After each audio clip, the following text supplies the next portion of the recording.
Hey everybody, Adam here, and welcome back to June Hughes 2022. This time we will be covering the Hughes-written, but not directed, teen drama, Some Kind of Wonderful. But first, a little message from our sponsor. Now, when we fought,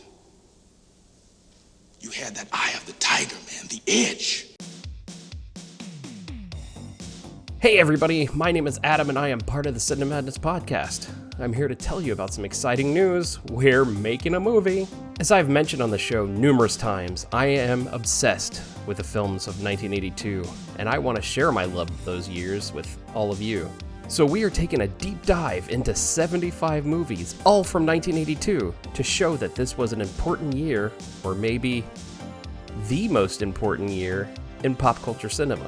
Movies like Blade Runner, The Thing, E.T., Poltergeist, Fast Times at Ridgemont High, and many, many more. Interviewing cast and crew from these movies, as well as fans and also film experts. We are currently crowdfunding for equipment and logistics while in development, and when we are ready for pre-production, we will get all of you involved too. That means names in the credits, special goodies, perhaps posters and art. So, if you are as excited about this as we are, and really, why shouldn't you be?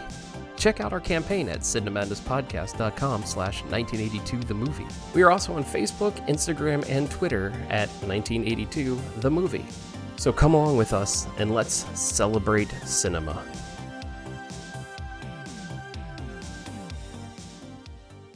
In the, I guess it's now 1 year tradition of last year's June Hughes, I decided to include a movie that Hughes did not direct, but he only wrote.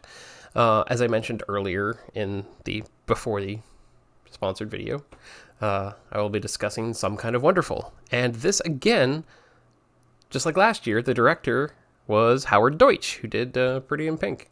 And so it's going to be a lot of the same similarities between Pretty in Pink and this movie. The movie stars Eric Stoltz as Keith. He's an artist and mechanic who is head over heels for Amanda Jones, played by Leah Thompson, who is the popular Richie girl. We discussed the word Richie in June Hughes 2021. She's loved by the entire school and everybody in the school says she's out of Keith's league. Like, everybody seems to know this kid.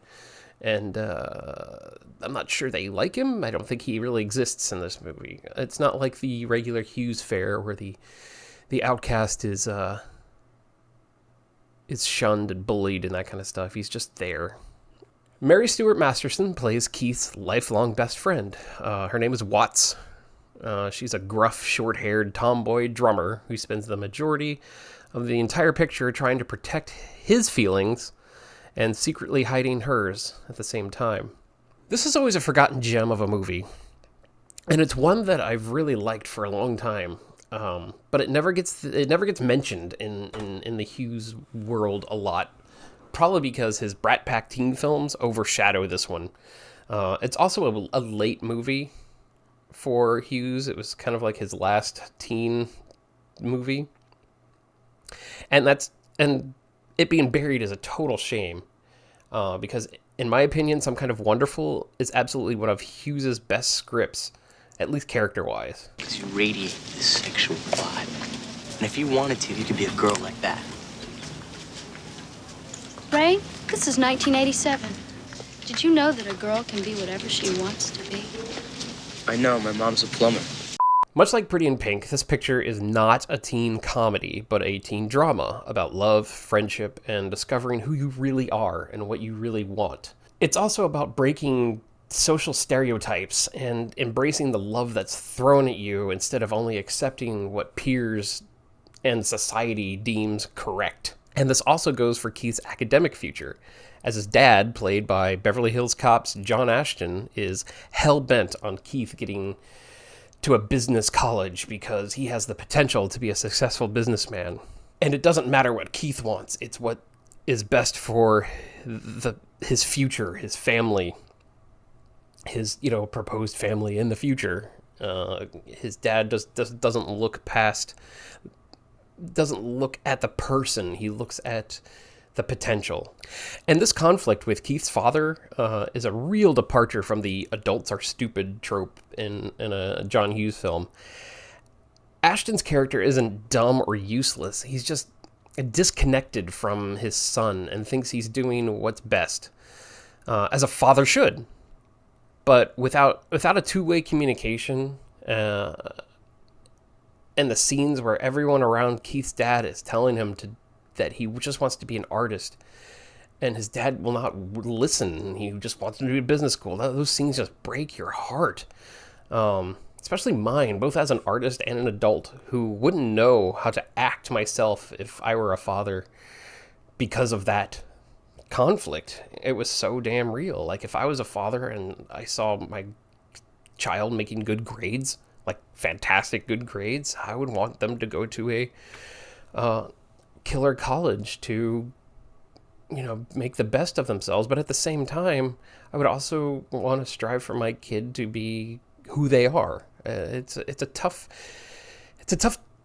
balance between being a responsible father and an adult. And I'm kind of glad I'm not a father, because I don't know how I would handle that.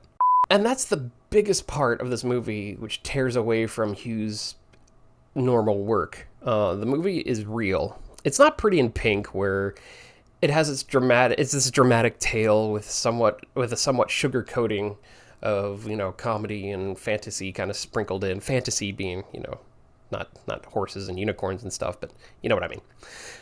Some Kind of Wonderful is just a drama, and you will find yourself feeling for each and every character, even the rich boy antagonist Hardy, who is a vile, manipulative, gaslighting piece of garbage. By the end of the movie, you realize that that's the only way he knows how to live, how to act. And once he's shown to be the coward that he really is, you can't help but feel for him. You can just see his whole life break in front of him. And it's what makes the combination of Deutsch and Hughes the perfect mesh for a teen drama, like as we saw in Pretty in Pink. It's a really just harsh reality of a movie, but one entertaining enough that you wanna enjoy it. The main draw of this movie is relating to Stoltz's character and his family, which includes a very young Candace Cameron Bure before she became an old wackadoo. And I have to say, Stoltz was absolutely amazing in this role.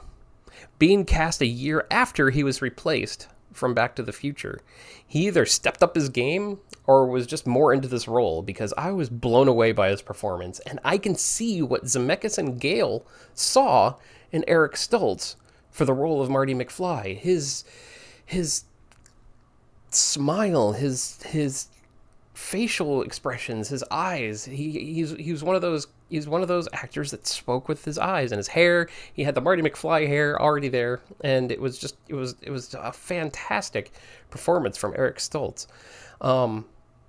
And the chemistry between Keith and Watts as lifelong best friends was just absolutely perfect. Mary Stuart Masterson's subtle reactions, her subtle face movements, just the little things she did of hiding her feelings while being Keith's rock was both impressive and heartbreaking, because you can just feel her tension. You could feel her need to just reach out and say, "I love you." But she didn't, because that's not what Keith wanted. And she was there to be his support. And that's a real thing. That's a real heartbreaking archetype for a character. And she played it off absolutely perfectly. It almost felt like that they were meant to play these roles, that they were really Keith and Watts in this movie. And of course, the movie culminates with Amanda seeing how much Watts loves Keith, and she lets Keith go. Keith and Watts end up together. In fact, Hughes wrote this movie mainly as retaliation for the ending he did not get in Pretty in Pink. the Andy Ducky ending that, in my opinion, did not work in the film. And we talked about that in Pretty in Pink last year. That ending that he wanted was finally vindicated in the script, and it fit beautifully, as he wrote Amanda Jones as a character not really sure on what she wanted or what she needed for herself. And watching this movie, seeing her let Keith go was her first step in finding her true self.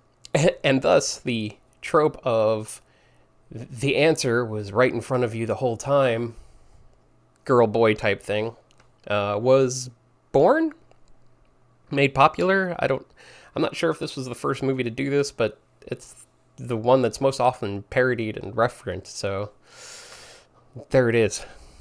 Hey, where's Peter? Only talking to Amanda Small, the hottest girl in school. But aren't you going out with Joanne Fuller? JoJo? No, she's my neighbor. I've known her forever. She works at her dad's garage. She's practically a guy. JoJo? Now, like I said before, Watts' feelings for Keith were written all over the movie from the start. But the character of Keith is so well written and acted, it's easily overlooked, even when, in the very beginning, Keith asks Watts what she thinks of Amanda, and he is starting to show the courage to ask her out. Watts comes back with, "Don't go mistaking paradise for a pair of long legs." Which I just saw her subtext just screaming, "I am right here." And the timing of their scenes and the still fresh look at these characters, it's very easy to miss the little cries for attention, which is another punch to the heart, because you can see her just crumbling with every scene he talks about Amanda. Especially the scene where Watts tricks Keith into kissing her to make sure he won't be a bad kisser for Amanda. And it gets too intense for her, and she pushes him away. Her face is beet red, and he cluelessly comments, "You're blushing," and she was. I mean, you could see it in her face. She was blushing. There's a story involving her having to kiss Eric Stoltz, even though his significant other was on the set, and it actually made her blush. But it worked so well in the movie. But that scene, I felt like running away with her as she bolts with the garage. The scene plus the one where he comes to her to apologize for being a single-minded jerk, and they just lie next to each other, smiling and laughing, with no sexual tension. There's no motive. There's just trust. And this trust is that they will guaranteed to be in each other's lives as a constant.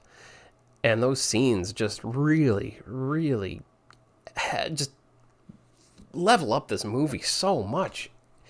It's a whole new movie to me watching this again that I haven't in a long time, especially after going through Pretty in Pink and then watching this, going, oh, this is the Hughes drama that he wanted to do.